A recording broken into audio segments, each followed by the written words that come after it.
네잎클로버. 풀밭을 걷다 보면 가끔 사람들은 고개를 숙이고 이렇게 말하죠. 잠깐, 네잎클로버다. 누구나 한 번쯤 들어봤습니다. 네잎클로버를 찾으면 행운이 온다. 하지만 왜 네잎이어야 할까요? 그리고 누가 처음 행운이라고 말하기 시작했을까요? 클로버, 즉 토끼풀은 원래 새잎입니다. 중세 유럽의 수도사들은 이 새잎을 기독교의 성부, 성자, 성령에 비유했죠. 그런데 아주 가끔 잎이 하나 더 생긴 식물이 나타났습니다. 유전자의 돌연변이 때문이었어요. 1000개 중 단 하나꼴로 생겨나는 자연의 작은 실수. 하지만 사람들은 그걸 실수라고 부르지 않았습니다. 신의 표식이라고 불렀죠. 그 시절 자연은 곧 신이었고 예상치 못한 일은 곧 계시였습니다. 그래서 네잎클로버를 본 사람들은 믿었습니다. 이건 선택받은 징표다.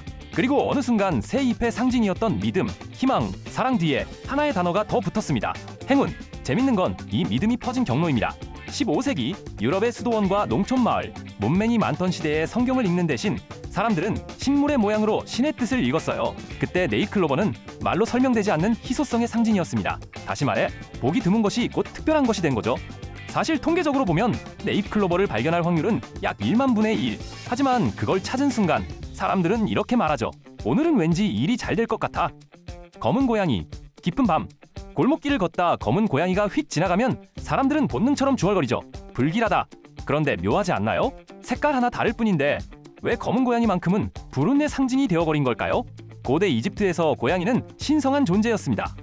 특히 검은 고양이는 여신 바스테트를 상징했죠. 그들은 집을 지키고 쥐를 막아주며 죽은 자의 영혼을 인도한다고 믿었습니다. 그래서 고양이를 해치면 사형을 당할 정도로 금지되어 있었어요.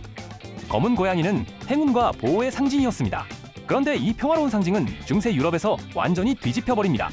페스트가 유럽 전역을 휩쓸던 14세기. 사람들은 원인을 몰랐습니다. 그때 교회는 이렇게 말했죠. 악마가 인간의 곁에 숨어있다.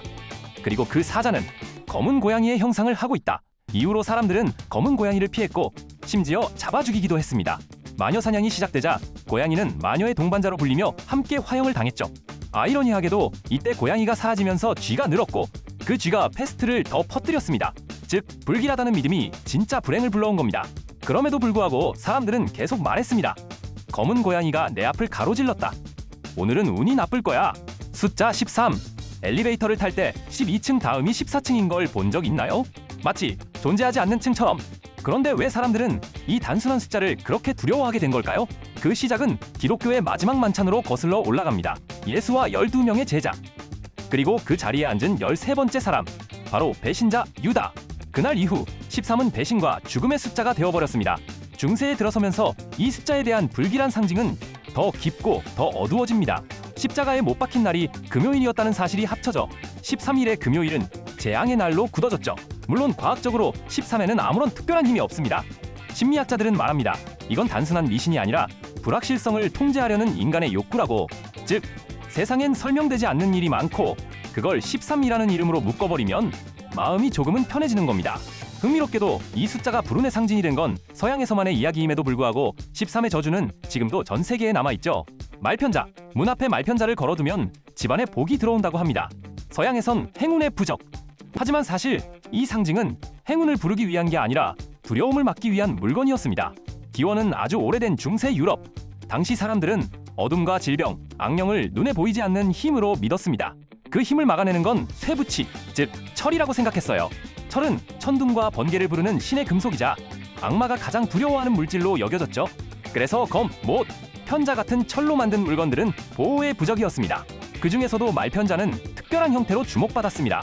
달처럼 굽은 모양, 그건 고대의 달 신앙과 연결되죠. 달은 생명, 주기, 재생의 상징. 편자는 그 달의 형태를 닮았고 철이라는 물질이 가진 신성함이 더해졌습니다. 결국 사람들은 믿었습니다. 이 모양을 문 위에 걸면 악귀가 들어오지 못한다. 그런데 흥미로운 건 걸어두는 방향에 따라 의미가 달랐다는 점이에요. 알파벳 U 모양으로 올려두면 행운을 담는다. 뒤집어서 걸면 악귀를 흘려보낸다. 어느 쪽이든 핵심은 같은 겁니다. 보호. 시간이 지나며 편자는 단순한 부적에서 노동과 생존의 상징으로도 바뀌었습니다. 말이 달려야 땅을 일구고 편자가 있어야 말이 다칠 위험이 없었죠. 그래서 편자가 빠진 말은 불운하다는 속담이 생겼고 자연스럽게 편자를 단 말은 행운을 품은 존재가 되었습니다.